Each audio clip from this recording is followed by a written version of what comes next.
It is a new year. We are getting in the flow of things. January is always a month for resetting somewhat. I think it's a good time to kind of symbolically reset our lives and reevaluate what we want to be kind of focusing on, what are our priorities, what do we value, and, want to put the time and energy into. And so today we have a conversation that is really going to be focused on how we can address overwhelm in our lives. For so many moms, overwhelm is a constant being in our lives, Mhm. right? Yes. It is very common for us to feel overwhelmed for a number of reasons, but we don't want to get stuck in just acknowledging that overwhelm is there. But how can we actually make a difference and change that in our lives so that we can live more free of that pressure of overwhelm and able to enjoy and be happy in our lives because we have the space to enjoy and be happy in our lives? Welcome to Worthy Mother Podcast. I'm your host, Emily Hardy, a mom of two on a mission to help moms everywhere feel less alone. This is not a parenting podcast. Instead, it's a space for pushing back against societal expectations of perfection and embracing self-compassion in your motherhood journey. Let's get into it. So, joining me today for this conversation is Sally Bisbee. She is a certified life coach for overwhelmed moms. And after her own experience feeling overwhelmed, trying to keep up with the demands of motherhood while trying to still be an awesome mom to her three kids, she spent a few months doing what she calls Operation Happy and figured out how to ditch the overwhelm and find her happy again. And now she helps other overwhelmed moms do the same by just helping them simplify their lives. So, Sally, welcome to Worthy Mother Podcast. I'm so excited to hear just your framework for ditching the overwhelm. I think, this is something we need to talk about. We need to talk about how we can move past overwhelm again, because it is such a pervasive problem in so many mothers' lives for so many reasons. So, welcome to the podcast. Can you share a little bit about yourself, your family, and the work that you do?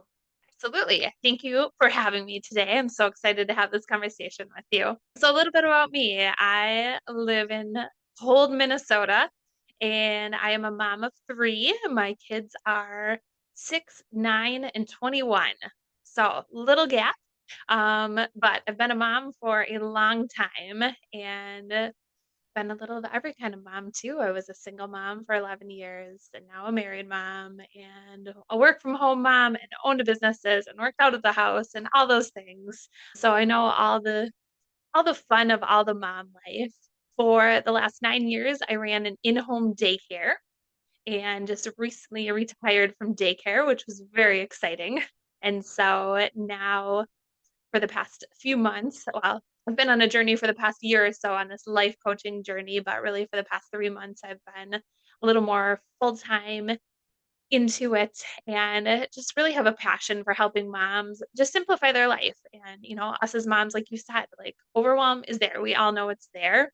And I look at so many of my friends and just the overwhelm that they constantly face. And I just think it doesn't have to be that way. Like, we became a mom for a reason because, we love kids and we want to be a mom and all the fun parts of a mom. But I think so often we get wrapped up in the all the not fun parts of being a mom, keeping up on housework and, the mental load of motherhood and just all those things. And so through my coaching, I just really work with moms one on one to help them just figure out how to just simplify their life and just get back to just being that amazing mom that they know they are.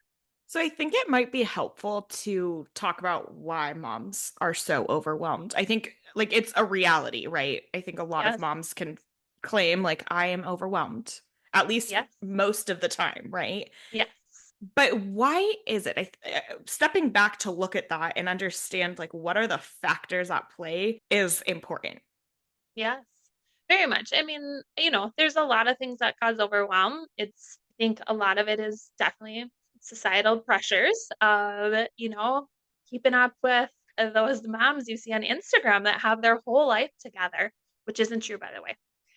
Most most of them don't, no matter what it looks like on Instagram. And I think another thing that I've learned along my journey of being a mom and just talking to others and stuff too is that as moms, we feel like we need to do it all. And I think that's a big thing I've learned over the past few years as I've been through this journey on ditching the overwhelm myself and now helping others is remembering to ask for help. Like my husband is very willing to help and very, I'm blessed with the fact that he's a good guy and very willing to help, but sometimes I forget that like as moms we just care in a different way and love and do things in a different way for our kids than husbands generally do. That's a general statement, but and we just take so much on, and I think that we forget that like our husbands are capable, and that even though they might do things in a different way, it doesn't mean it's wrong. That, like learning for me, a big thing is like learning to like, okay, like I don't do dishes anymore in my house. My husband takes care of all the dishes. That is something I like handed off to him and was like, you know, I have the mental load of constantly being like, when do they need their doctor appointment? Do they need new clothes now that the season has changed? What item do they need to bring to school today? Just all those things that we constantly think about as a mom. And I've just figured out different things that I can hand off to my husband that he's perfectly capable and willing to help. But I just for so long just did it Mhm. because it's, the way that we were raised or the way society makes us feel like we're supposed to do it all. You're supposed to, you know, work and have a fulfilling career, be an amazing mom, be an amazing wife, do all the things, somehow find time for yourself and, not go crazy in the process, which is just a little unrealistic.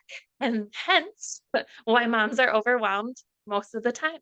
Yeah, I think that that idea of moms feeling like we need to take on all of it is really important to call out because it is such a pervasive belief in society that that's the expectation. And so even like having support and having a partner who is equal in taking care of things and, doing whatever it is, there's still this Yeah. pressure. There's Yes. still this pressure to do it all, to keep it all straight. It's all on you if things go wrong. And acknowledging that is a really important key in the whole process of breaking down the overwhelm because we have to understand why we're feeling like we have to be the ones taking it on and that may not be like our burden. It's actually something that comes from these external pressures, the way we are raised, it's just the expectation. And it's not necessarily real. And it's, again, like you said, not necessarily realistic to be able Yes. to do that. Yes. No one can. Yes, nobody can, and nobody should. We, Yeah. we weren't meant to do it all, and that is, they'll say, "Oh, it takes a village," and that kind of stuff, which is true. But I don't think, your friends aren't going to be who pops in to like do the laundry.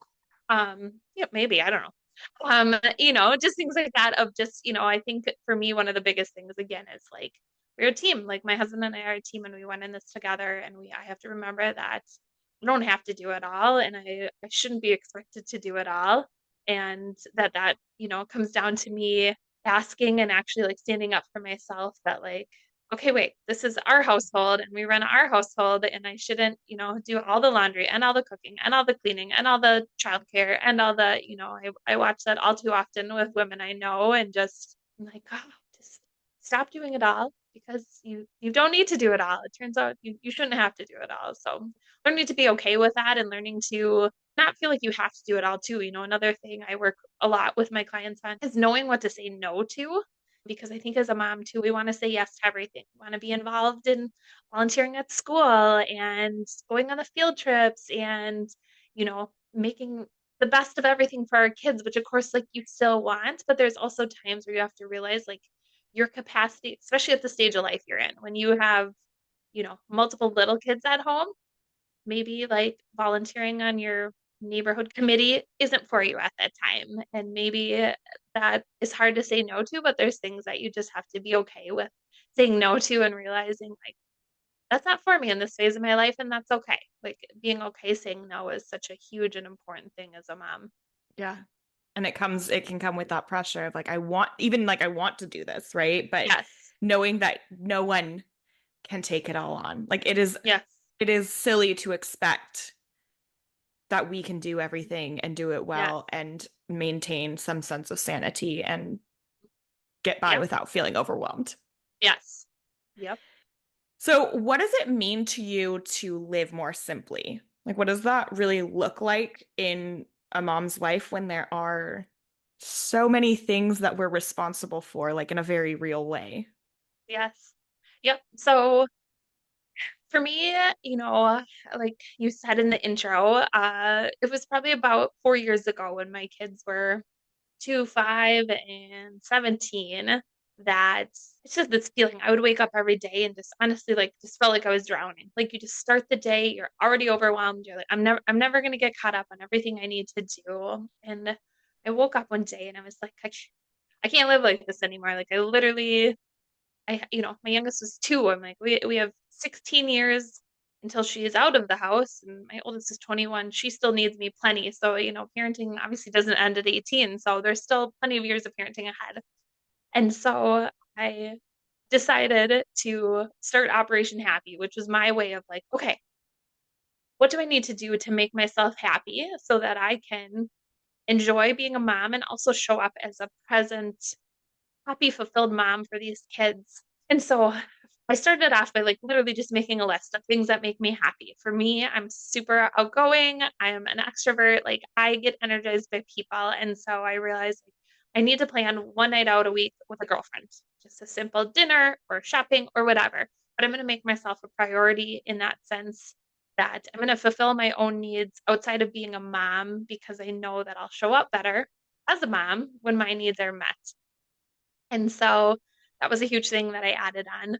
I also just started really thinking about how do I simplify my life? And so it really came down to, first of all, like I said, boundaries around what I said yes to and what I said no to, really surrounding myself with the right people too. People, friendships are so important. And at my age in life, and I think no matter what, as an adult, friendships become an effort. When you are a mom, you have to put the effort in to maintain the friendships.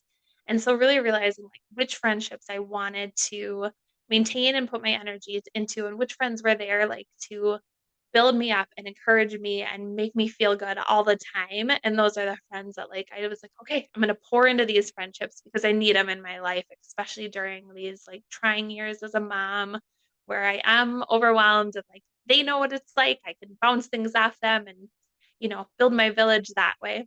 I also really worked on just creating some like routines and habits in my life that really streamlined like taking care of my household. So simple things that I do, such as I do one load of laundry every single day so that I don't do laundry on weekends anymore. Now I know that some people are like, that it's a hard thing to keep up on, and if you're not like used to it, it's hard. And I am home most days. But I did work out of the house for 5 years and kept up on it too. I tell people like throw a load in the morning before you leave for work. When you come home from work, switch it. And at nighttime, when you're sitting, hopefully watching TV for the end of the day, like fold it and it's done. And that way you aren't spending like all weekend catching up on the laundry that you didn't do all week. Things like the dishes again, I have handed that off to my husband. So we make sure the dishes are loaded every night and ran every morning. He puts them away. Like we don't ever have a full sink. It just we keep up on those things. Decluttering is a huge thing. I happen to also run an organizing business. So that is like my life passion and my jam along with life coaching. But I always tell people like start an ongoing donation pile. Have a box set someplace in a closet. Ours happens to be in a storage room. We have a storage room with lots of space. So I just have a box. So if there's ever, I'm pulling out clothes for my kids and I'm like, well, those pants are definitely too short. We just toss them in the box. If there's ever, toys that we don't play with anymore, anything like that. I just toss it in the box when it's full, wrap it off the case. We have places that pick up from front doorstep, which is awesome and easy. And so really that simplifying life is just how can I make my life easier? And really the big thing for me was how do I get rid of any unnecessary overwhelm so that when overwhelm creeps into my life, I'm able to just deal with that. It's like, okay, do I need to have 20 commitments on my calendar every week? Nope, I don't need to. Like, we've got kids in sports, so that is life now, and we have that going on. And, I still make sure I get out with a girlfriend every week, but I don't also commit to 80 other things that, like, I feel like I'm supposed to because everyone else is doing it. Just realizing your limits and what you have capacity for at the stage of life that you're in is a really huge thing just to simplify just in any way that you can is just very, very helpful.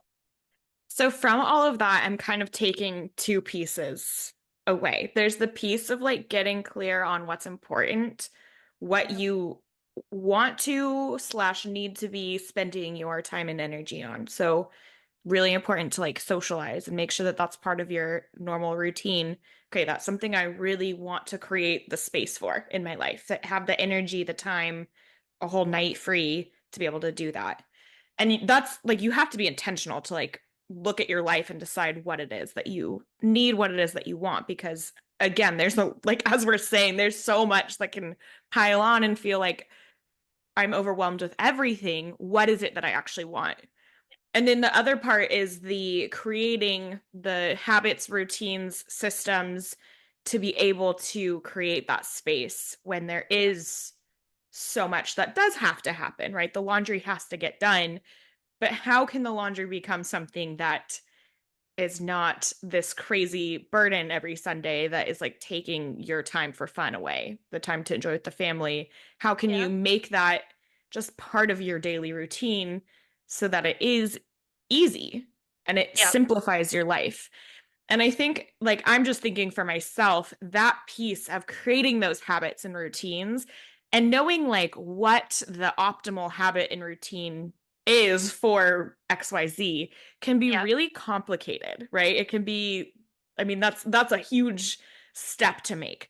I'm curious if you have like advice. I mean, you help moms with this, so I'm sure you do. If you have advice for I guess figuring out what habits and routines and systems will actually help you Yeah. simplify things in your life. And then, like, how do we implement that? Yeah. Definitely. I think again, one of the things I do when I talk to clients is always a starting point. Like, what is causing you overwhelm right now? Most people could spew out probably 10 things pretty easy that's causing you overwhelm. One of my coaching clients, one of her big things, she's like, my house, it's always a mess. She's like, I cannot keep up on it. And so one of the things that we do at our house that I've started talking to her about implementing at her house is we do a 5-minute cleanup every night. And so it is much my husband, which I love him for because I'm very type A. And so I think I got lucky to have a husband who is also, he'll just be like, okay, guys, 5-minute cleanup, let's go.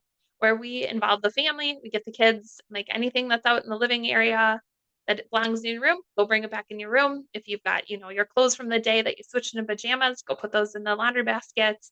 And just really getting our house cleaned up at the end of the day so that in the morning we wake up to a fresh, clean house that isn't, filled with clutter and things that overwhelm us that obviously add to the overwhelm. And so really it just, obviously it's specific person to person of those things. Laundry, I would say laundry is probably an issue for most people. It's always there. Everyone has it. Whether you have 2 people in your family or 10 people, it's always there. And so my best advice to people is always start small. Like figure out what is the thing that's bothering you the most. And then, I mean, it comes down to making a decision to actually make it happen. I could tell you all the things in the world that you should do or that would help. But really it comes down to, a life choice of deciding like, okay, like I'm sick of living this way. Now I'm gonna make the change. And knowing, maybe it's laundry and you're like, okay, I'm gonna do laundry every day. And Monday comes and you start a load and it goes good. And Tuesday comes and you leave for work and you're like, "Ah," and then start a load. That's going to happen. Obviously, we're moms and it's human and it's all those things. And so then you do a load on Wednesday and you just get back on it like any goal you have or habit. You just have to keep going until it becomes habits. So many things do take a long time to become habit, but there's so many things that once we start doing, it just makes things so much easier. I mean, I just think, I probably spend less than 20 minutes a day doing housework stuff just because my house is so just on autopilot by doing the things that I do consistently every day. I created a checklist that is available on my Instagram page that just shows like the 5 things I do every day and the 5 things every morning and every night, and then has it marked off by day. So just to keep up on housework so that it doesn't take so much time every day to do the things. And then I think the big factor also is asking for help and holding kids responsible too. We're not a big family here on like chores. We don't ask a whole lot of our kids yet. I have a big feeling of like kids have their whole life to be held responsible and do all the adult things when they turn 18 and all those things. But I also think that there's the fact like our kids make their beds every day. They know that when their clothes come off, they go in the laundry basket, that it's not mom's job to clean that up after them, So just those little things of keeping them responsible for their stuff. Like if they play with toys, that's awesome. Play with them. And then when we're done, they go back to where they belong. So that tomorrow, when you ask me where that very specific toy is, it should be exactly where it belongs. Because if everything has a home, then we know where things are too. So I think starting small is really the biggest thing. Figuring out, what it is that is causing you the most overwhelm and what you can do to change it, and then deciding to take that action to actually change it. Yeah. It comes back again to intention. It comes Yes. back to what is important to address. How do I want to address that? Now let me try and address it and build that consistency in doing it. And yeah, there's a lot of legwork up front of setting up the systems, giving everything a place, getting your kids involved. I love the way you explained that, how you get your kids involved, where it's not in some crazy amount. Like they Yeah. have all these daily chores or whatever, which for some families totally might work, but Yeah. for many that's not the goal, right? And Yeah. so knowing that you can still get the kids involved and have kind of these just routines that they're used to, and you've maybe set up the systems to make it so easy. We're like, yeah, they're getting dressed for their day. They know where their PJs go. Instead of throwing them on the ground, they Yeah. throw them in the basket. It's not really any different for them, Yes. but it makes it so much easier than to address the laundry when it's all in one spot. So it's like doing Yes. that little bit of legwork or a lot of legwork. Sometimes these systems are more thorough. But if you decide that that's worth it, you decide you want to create that space in your life, then it's worth putting that effort in, right? And that's 100%. huge.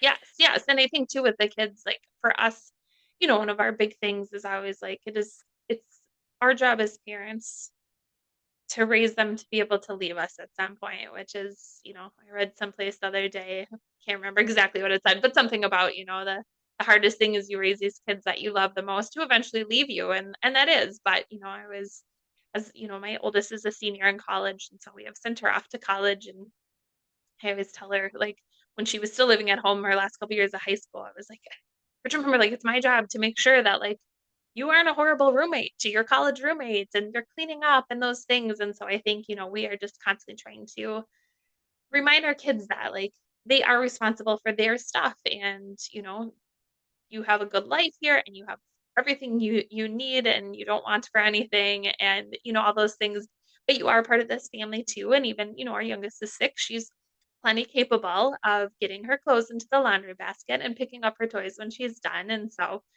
just holding those kids responsible for it, I think is a big thing too, because I think there's a lot of moms too that don't want to fight with their kids, and so they don't make them do it. And I understand that as much as the next. We certainly, my mom always said, choose your battles. So figure out which ones are worth fighting them for. But there's certain things that you're like, no, this is an expectation of you, and we don't ask much of you. So you can pick up your toys and you can put your clothes in the laundry basket and help mom's life and a little bit smoother because they do a lot for you. And you know, that's good things for them to know and learn as well.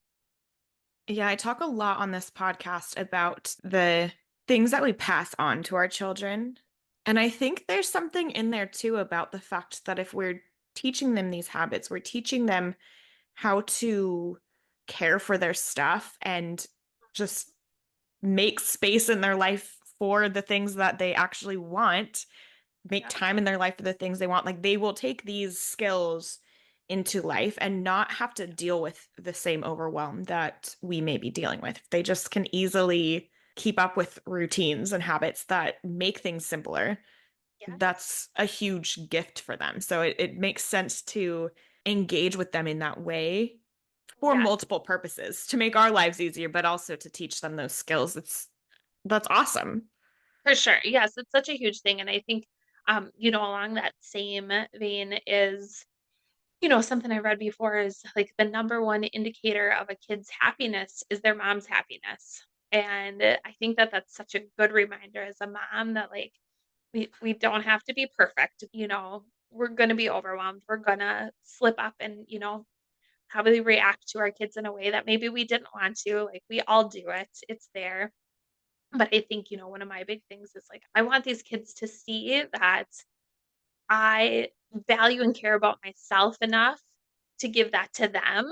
And so, that's a huge thing in this whole Operation Happy and me going into this coaching moms and stuff is really just showing moms the importance of prioritizing themselves and their own needs and learning that it isn't selfish. It's so necessary for us and for our happiness, our overall well being, but also for these kids of ours, for them to see that it's okay for us as moms to take care of our own needs and that when we do, we show up as a better mom and we're, a better, more present, fulfilled mom, and that's what they want. They don't want us to be perfect and, pack perfect lunches and put them in the perfect outfits and all those things. They want us to be happy and be present and all those things. And, we do that by taking care of ourselves and really focusing on what makes us happy and getting rid of that overwhelm so that we can actually focus on those things that we love that make us happy. And I think it's just, such an important thing to remember. Yeah, us putting our happiness high on the priority list is actually putting their well-being high on the priority list. I think that's a really, like, we can't say that enough. We need to be reminded of it often, I believe, because it does sometimes feel selfish to say, you know what, I'm actually going to choose something that makes me happy, even if it means I'm gone one night a week, or even if, Yeah. whatever it is, whatever the thing is that there might be that mom guilt because no, I'm supposed to be 100% present with my kids. Everything's supposed to be about them. When we Yeah. do shift to focus on our own happiness, to focus on the things that bring us fulfillment, joy, peace, whatever it is, Yep. it benefits them in such a real way. Yes. Not that we have to only do things for ourselves because it Yep. benefits them, but like it does. So For take sure. it and And run I with it. Yes, and I think it's such a good reminder because I know that one of the common themes for moms I talk to about stuff is the mom guilt, is that when we take time for ourselves, we feel guilty. And it took me a long time. Again, I've been a mom for 21 years, and it's probably, I would say, in the last couple of years is when I finally realized, like, okay, I can go out and do my own thing that's just about me, remembering like who I am outside of being a mom, and it doesn't make me a bad mom. It actually makes me a way better mom, and the kids see it too. They might be sad when I actually leave and they might miss me, and that's great, and they somehow survive every time, I make it back.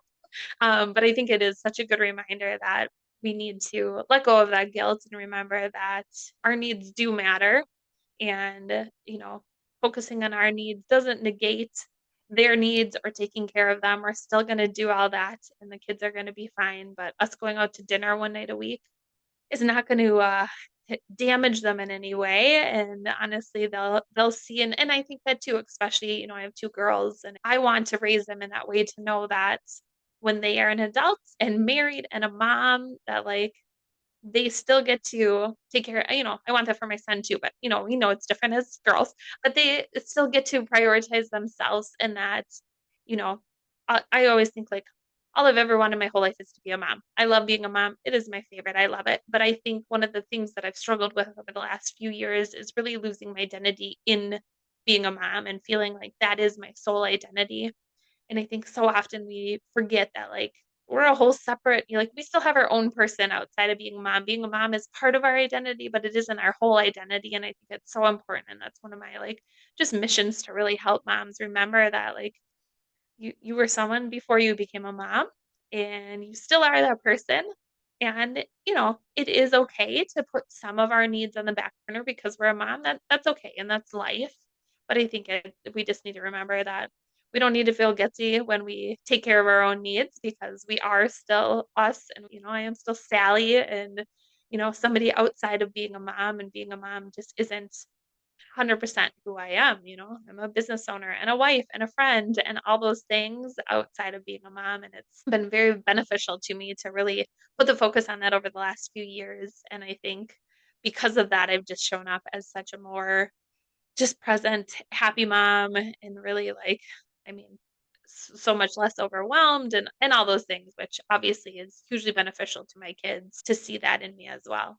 Yeah, I love the way that you framed that and just how Our kids are watching, they are learning, they are taking what they see us do into the rest of their lives, and how really like we have the power to focus on ourselves and impact future generations, future societal norms, and just change the game for not only our kids, but for the people that they will be interacting with in the Yeah. future. Having these conversations, inspiring other moms to focus on themselves, that impacts their children. It's like there's a lot of generational, really important change that can happen through deciding to do things for you, deciding Yeah. to say, I'm not going to just live this overwhelmed life day after day because I don't know what else to do. It's like we can Yeah. decide something different and also give ourselves grace in that process because it's not all just going to stop. There's Yep. work to be done. It's not always going to be easy, but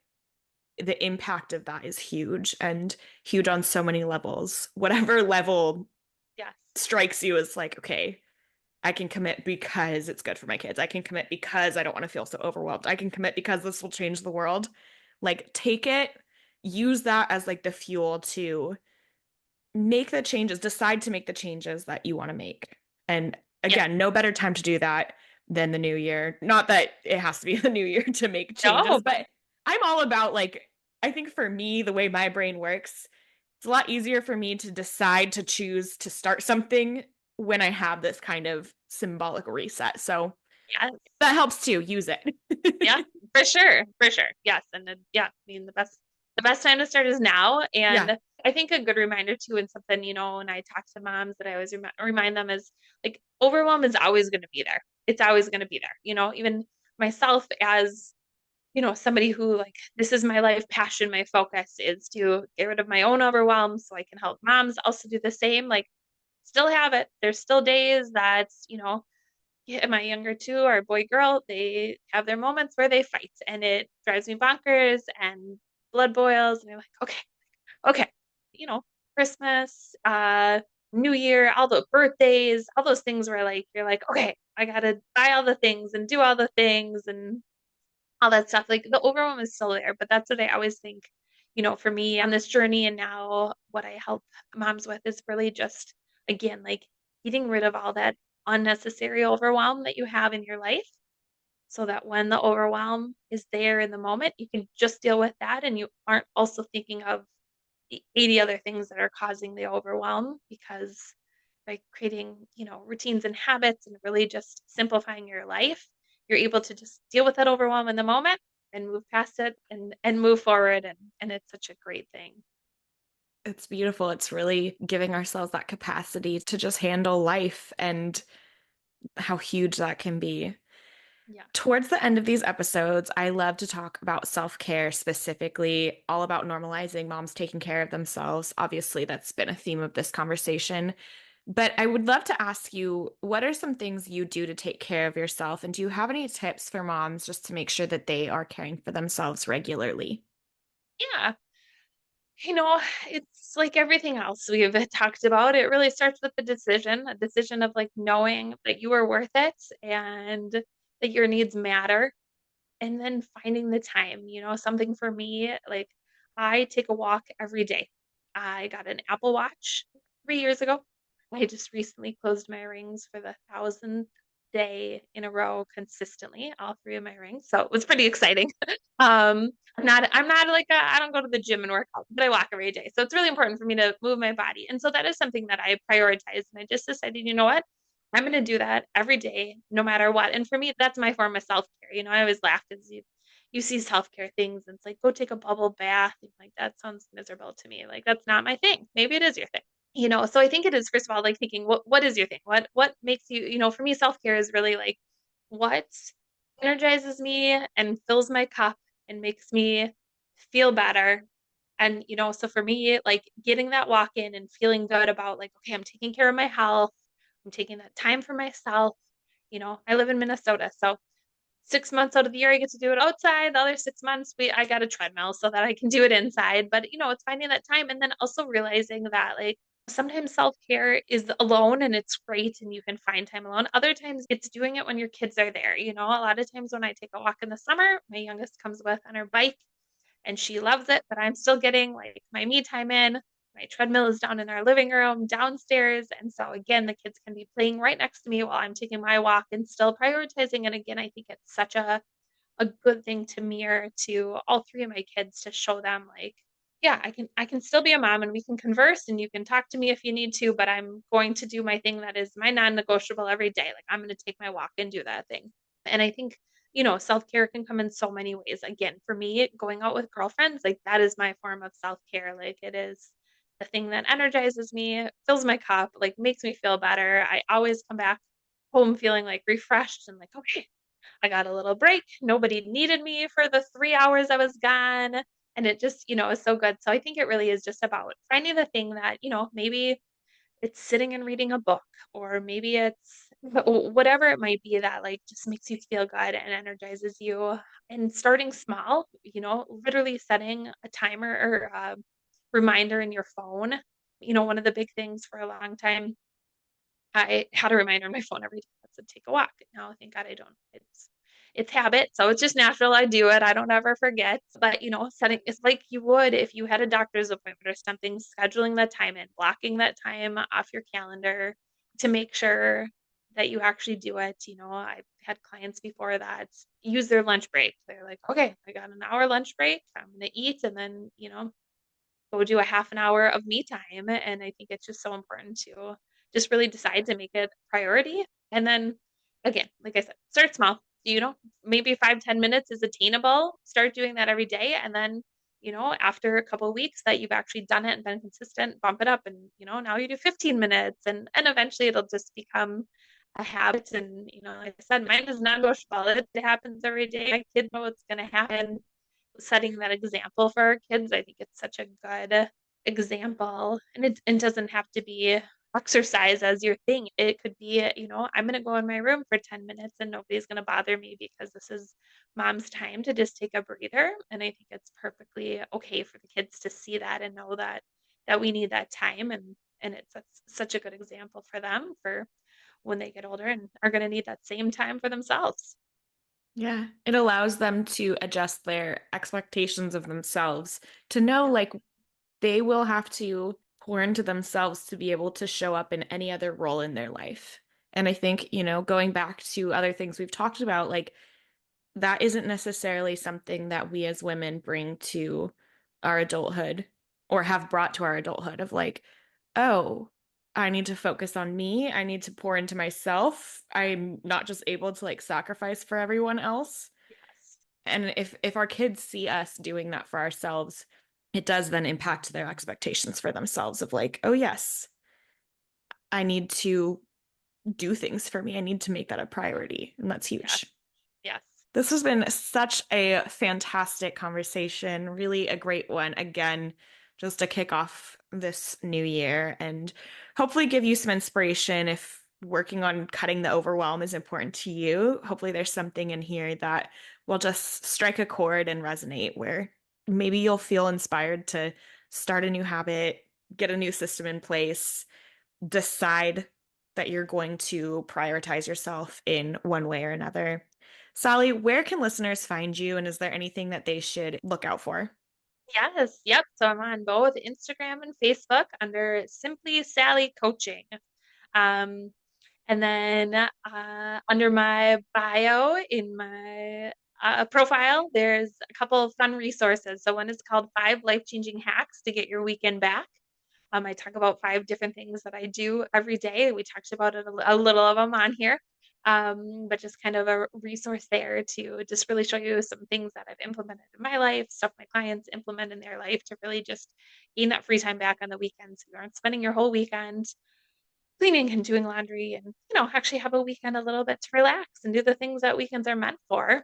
And the other one is my 10-minute clean routine checklist. So that is the checklist that I have a list of things I do each morning and things I do each night with a checklist. So it's printable. You can print it out, put it someplace, and just, easy ways to keep on top of housework because I think a pretty common theme I find with moms is, that whole taking care of the house and all those things that come along with being a mom is a lot of what causes a lot of overwhelm. And so when we can create those habits and routines and streamline that, it takes away some of that overwhelm so that you can free up some time to actually prioritize yourself.